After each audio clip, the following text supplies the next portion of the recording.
Saffron Shiv को समर्पित पवित्र महीना सावन आ रहा है। इसके साथ आते हैं पवित्र सोमवार, जिन्हें सावन सोमवार कहा जाता है। ये सोमवार सैफ्रॉन शिव के भक्तों के लिए बहुत महत्व रखते हैं। 2024 में पहला सावन सोमवार 8 जुलाई को है। यह भक्ति और आध्यात्मिक प्रथाओं के महीने भर चलने वाले समय की शुरुआत का प्रतीक है। सावन सोमवार सिर्फ एक दिन नहीं है, बल्कि आस्था का जश्न है। यह वह समय होता है जब भक्त नए जोश के साथ सैफ्रॉन शिव से आशीर्वाद लेते हैं। इस दौरान हवा में एयूएम नमः शिवाय के जयकारे गूंजते हैं। इन खास सोमवार को सैफ्रॉन शिव को समर्पित मंदिरों में श्रद्धालुओं की भीड़ उमड़ पड़ती है। लोग जल्दी उठते हैं, स्नान करते हैं और दिन के अनुष्ठानों की तैयारी करते हैं। सावन सोमवार का महत्व इसके आध्यात्मिक सार में निहित है। ऐसा माना जाता है कि इस दौरान सैफ्रॉन शिव प्रसन्न होते हैं। भक्तों का मानना है कि सावन में उनकी प्रार्थनाओं का उत्तर मिलने की संभावना अधिक होती है। यह मान्यता लाखों लोगों को इन दिनों उपवास रखने और विशेष पूजा करने के लिए प्रेरित करती है। सावन का पूरा महीना नए उद्यम शुरू करने या महत्वपूर्ण निर्णय लेने के लिए शुभ माना जाता है। जैसे जैसे हम 2024 के पहले सावन सोमवार के करीब पहुंच रहे हैं, तैयारियां जोरों पर हैं। भक्त पूजा के लिए जरूरी सामान का स्टॉक कर रहे हैं। दुकानें बेलपत्र, धतूरा और रुद्राक्ष की माला जैसी विशेष प्रसाद सामग्री से भरी पड़ी है। आने वाले आध्यात्मिक महीने की प्रतीक्षा हवा में उत्साह और भक्ति भर देती है। यह एक ऐसा समय होता है जब अविश्वासी भी सैफ्रॉन शिव के आसपास के रहस्यमय वातावरण की ओर आकर्षित होते हैं। सावन महीने का हिंदू कैलेंडर में विशेष स्थान है। यह हिंदू चंद्र कैलेंडर के अनुसार 5वां महीना होता है। यह महीना सैफ्रॉन शिव को समर्पित है, जो हिंदू त्रिमूर्ति में विध्वंसक हैं। इस दौरान मानसून की बारिश इसके आध्यात्मिक महत्व को और बढ़ा देती है। धरती हरियाली से जीवंत हो जाती है, जो नई शुरुआत और विकास का प्रतीक है। सावन के दौरान भक्तों का मानना है कि सैफ्रॉन शिव पृथ्वी पर उतरते हैं। कहा जाता है कि वह इस दौरान कैलाश पर्वत पर निवास करते हैं। यह उनकी पूजा के लिए इसे एक आदर्श अवधि बनाता है। कई भक्त सावन के दौरान पवित्र शिव मंदिरों की यात्रा करते हैं। अमरनाथ, केदारनाथ और काशी विश्वनाथ जैसे स्थानों पर तीर्थ यात्रियों की भारी भीड़ देखने को मिलती है। सावन का महीना कांवड़ यात्रा से भी जुड़ा है। यह एक तीर्थ यात्रा है जहां भक्त गंगा का पवित्र जल लेकर आते हैं। वे शिवलिंग पर यह जल चढ़ाने के लिए मीलों तक नंगे पैर चलते हैं, भगवा वस्त्र धारण किए। इन भक्तों का दर्शन सावन के दौरान आम बात है। उनका समर्पण और विश्वास वास्तव में देखने लायक होता है। सावन सिर्फ धार्मिक परंपराओं के बारे में नहीं है, इसका सांस्कृतिक और सामाजिक महत्व भी है। बहुत से लोग इस शुभ महीने में शादी करना पसंद करते हैं। ऐसा माना जाता है कि सावन में हुई शादियों पर स्वयं सैफ्रॉन शिव का आशीर्वाद होता है। इस महीने में चैरिटेबल कामों में भी तेजी देखने को मिलती है। कई लोग कांवड़ियों के लिए पानी की छबीलें लगाते हैं या सामूहिक भोज का आयोजन करते हैं। सावन के दौरान सैफ्रॉन शिव को प्रसन्न करने के लिए कई तरह के अनुष्ठान और प्रसाद चढ़ाए जाते हैं। सबसे आम प्रथा शिवलिंग का अभिषेक है। इसमें लिंग को पानी, दूध, दही, शहद और घी से नहलाना शामिल है।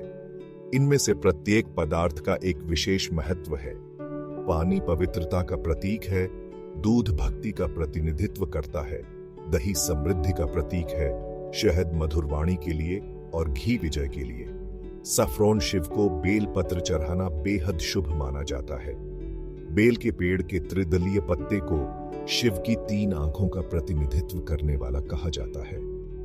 भक्त धतूरा के फूल भी चढ़ाते हैं, जिनके बारे में माना जाता है कि वे सैफ्रॉन को प्रिय हैं। शिव से जुड़े रुद्राक्ष के दाने इस महीने में कई लोग पहनते हैं। कुछ लोग भक्ति की निशानी के तौर पर शिवलिंग पर भी ये दाने चढ़ाते हैं। सैफ्रॉन शिव को प्रसन्न करने के लिए मंत्रों का जाप करना पूजा का एक अभिन्न अंग है। सबसे लोकप्रिय मंत्र AUM नमः शिवाय है। कई भक्त सावन के दौरान रोजाना 108 बार इस मंत्र का जाप करते हैं। कुछ लोग सुरक्षा और दीर्घायु के लिए महामृत्युंजय मंत्र का जाप करते हैं। इस महीने के दौरान सैफ्रॉन को प्रसन्न करने के लिए शिव पुराण पढ़ना या सुनना एक और तरीका है। सावन के सोमवार को उपवास रखना एक आम बात है।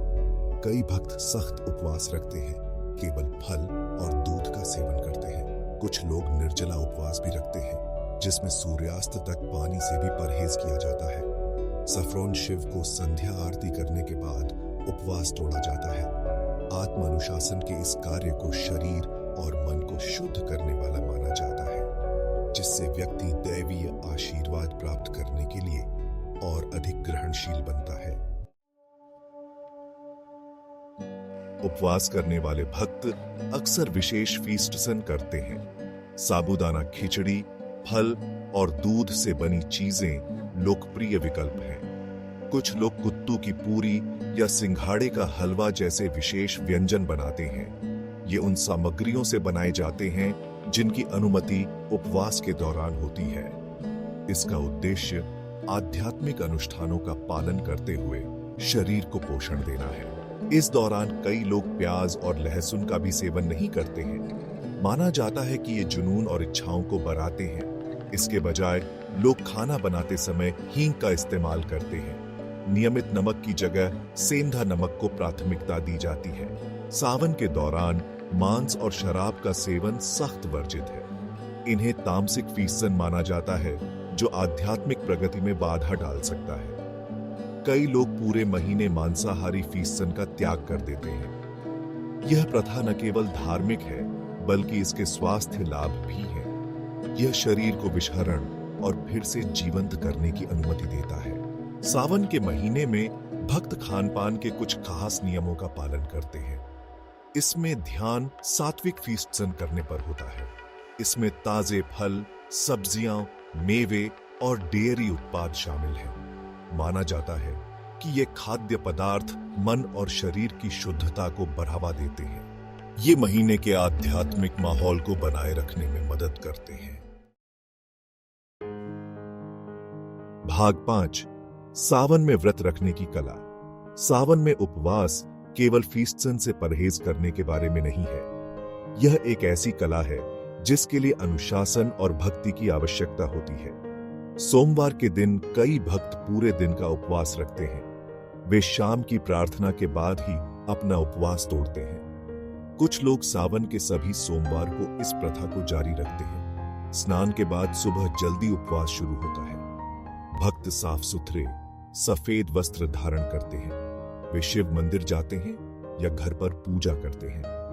पूरे दिन वे आध्यात्मिक गतिविधियों में लगे रहते हैं। इसमें धार्मिक ग्रंथ पढ़ना, मंत्रों का जाप करना या ध्यान करना शामिल है। ध्यान मन को शुद्ध और विचारों को सकारात्मक रखने पर होता है। सावन में पानी का व्रत आम है। कई भक्त दिन भर में सिर्फ पानी का सेवन करते हैं। कुछ लोग ऊर्जा के लिए पानी में थोड़ी सी चीनी या सेंधा नमक मिलाते हैं। दूसरों को फ्रूट्स आहार पसंद होता है, जहां वे केवल फल और दूध का सेवन करते हैं। उपवास का प्रकार व्यक्तिगत क्षमता और भक्ति पर निर्भर करता है।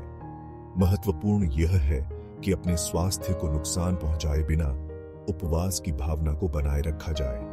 उपवास तोड़ना उतना ही महत्वपूर्ण है जितना कि उपवास रखना।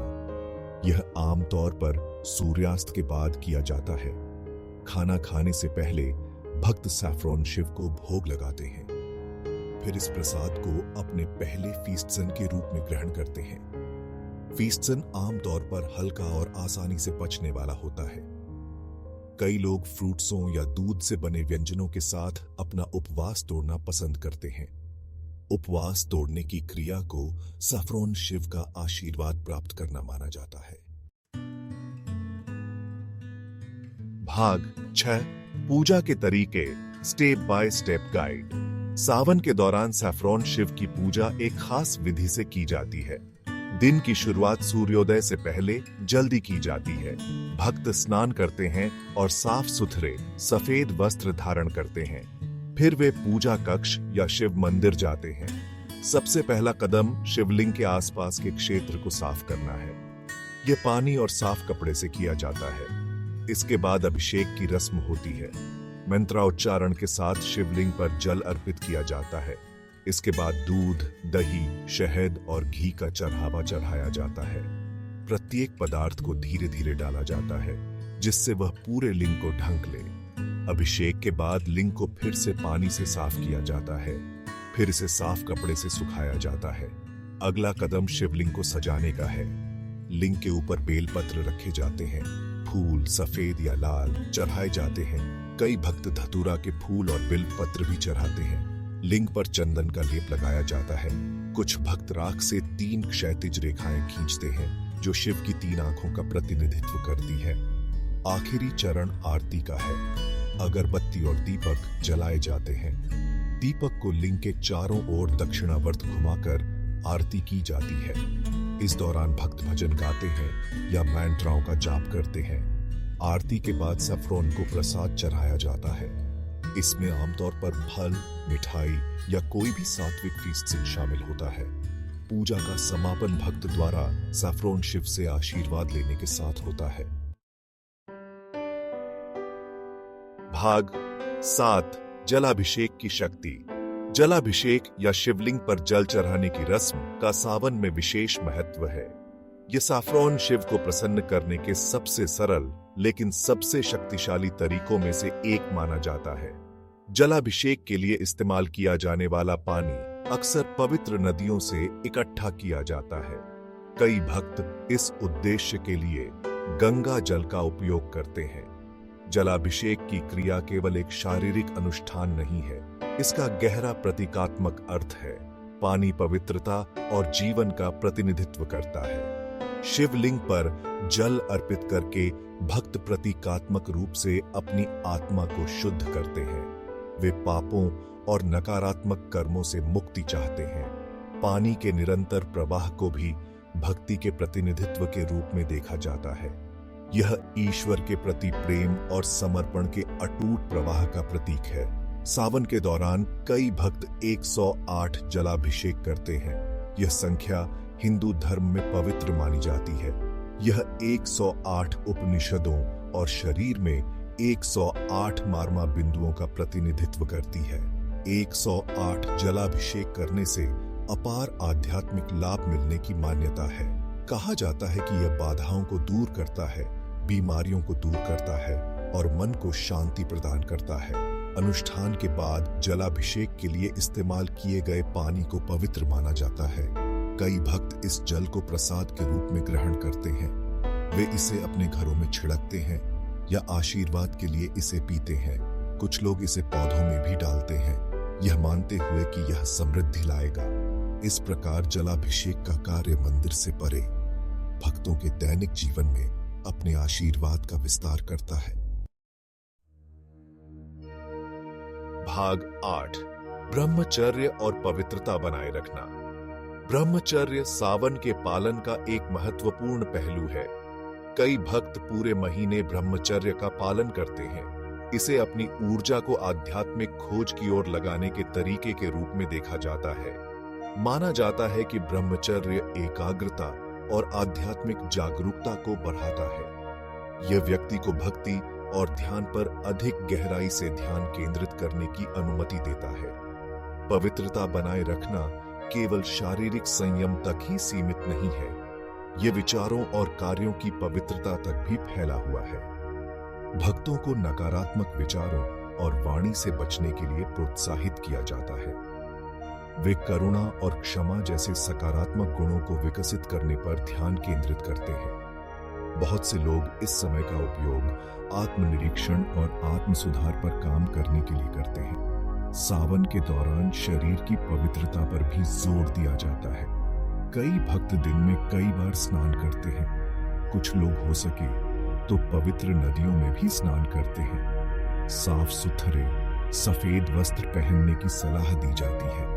सफेद रंग पवित्रता का प्रतीक है और सैफरॉन शिव से जुड़ा है। कुछ भक्त रुद्राक्ष की माला भी पहनते हैं, जिनके बारे में माना जाता है कि उनमें शुद्ध करने के गुण होते हैं। ब्रह्मचर्य और पवित्रता का अभ्यास केवल व्यक्तियों के लिए नहीं है, यह पूरे घर तक फैला हुआ है। कई परिवार इस महीने में मांसाहारी फीस्टन और शराब से परहेज करते हैं। वे घर में सात्विक वातावरण बनाते हैं। इसमें घर को साफ रखना, अगरबत्ती जलाना और भक्ति संगीत बजाना शामिल है। उद्देश्य ऐसा माहौल बनाना है जो आध्यात्मिक विकास और भक्ति के अनुकूल हो। भाग 9। सैफ्रॉन शिव को विशेष प्रसाद।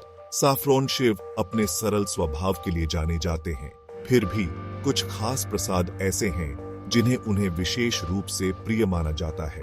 ऐसा ही एक प्रसाद है बेलपत्र। बेल के पेड़ के त्रिदलीय पत्ते को शिव की 3 आंखों का प्रतिनिधित्व करने वाला कहा जाता है। बेलपत्र चढ़ाना सैफ्रॉन को सोना चढ़ाने के बराबर माना जाता है। धतूरा, नशीला गुणों वाला एक फूल, सैफ्रॉन शिव को एक और पसंदीदा चीज है। इसे अक्सर बेलपत्र के साथ चढ़ाया जाता है।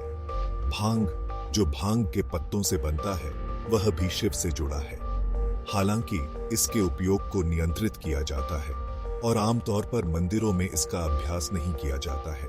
इसके बजाय भक्त अक्सर इसके विकल्प के रूप में चीनी मिले दूध का प्रसाद चढ़ाते हैं। रुद्राक्ष के दानों का शिव पूजा में विशेष स्थान है। ये दाने, जिनके बारे में माना जाता है कि ये शिव के आंसुओं से निकले हैं, सैफ्रॉन को चढ़ाए जाते हैं। कई भक्त सावन के दौरान रुद्राक्ष की माला भी पहनते हैं।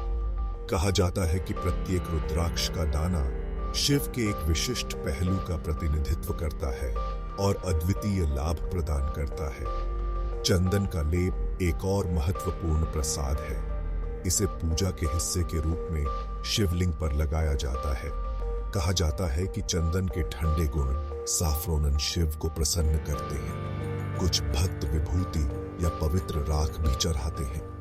यह राख, जो आमतौर पर गाय के गोबर से बनाई जाती है, शिव के विनाशकारी पहलू का प्रतिनिधित्व करती है। यह भौतिक दुनिया की अस्थायी प्रकृति का प्रतीक है। भाग 10। सावन सोमवार के आध्यात्मिक लाभ। सावन सोमवार का व्रत रखने से कई आध्यात्मिक लाभ मिलते हैं। यह आत्मा को शुद्ध करने और व्यक्ति को दैवीय चेतना के करीब लाने वाला माना जाता है। उपवास और प्रार्थना का अनुशासन आत्मनियंत्रण विकसित करने में मदद करता है। यह व्यक्ति को शारीरिक इच्छाओं पर विजय प्राप्त करना और उच्च आध्यात्मिक लक्ष्यों पर ध्यान केंद्रित करना सिखाता है। कहा जाता है कि सावन में नियमित पूजा करने से जीवन की बाधाएं दूर होती हैं। यह शांति, समृद्धि और अच्छा स्वास्थ्य लाने वाला माना जाता है। कई भक्त इस दौरान शांति और आंतरिक शांति की अनुभूति होने की बात कहते हैं। लाखों भक्तों की एक साथ प्रार्थना करने की सामूहिक ऊर्जा एक शक्तिशाली आध्यात्मिक वातावरण बनाती है। सावन सोमवार आत्मचिंतन और व्यक्तिगत विकास का भी समय है। इस दौरान किए जाने वाले अभ्यास सकारात्मक गुणों को विकसित करने में मदद करते हैं। करुणा, क्षमा और निस्वार्थता पर जोर दिया जाता है। बहुत से लोग इस समय का उपयोग बुरी आदतों को तोड़ने और नई सकारात्मक आदतें बनाने के लिए करते हैं। सावन सोमवार के लाभ व्यक्ति से परे होते हैं। यह परिवारों और समुदायों को एक साथ लाता है। पूजा और उपवास के साझा अनुभव से भक्तों के बीच एक बंधन बनता है। यह सांस्कृतिक मूल्यों और परंपराओं को मजबूत करता है। भक्ति की भावना अक्सर लोगों को धर्मार्थ कार्यों में शामिल होने के लिए प्रेरित करती है। यह समाज में सकारात्मकता का एक लहर प्रभाव पैदा करता है। इस प्रकार सावन सोमवार न केवल एक धार्मिक अनुष्ठान बन जाता है, बल्कि व्यक्तिगत और सामाजिक परिवर्तन का एक उत्प्रेरक बन जाता है।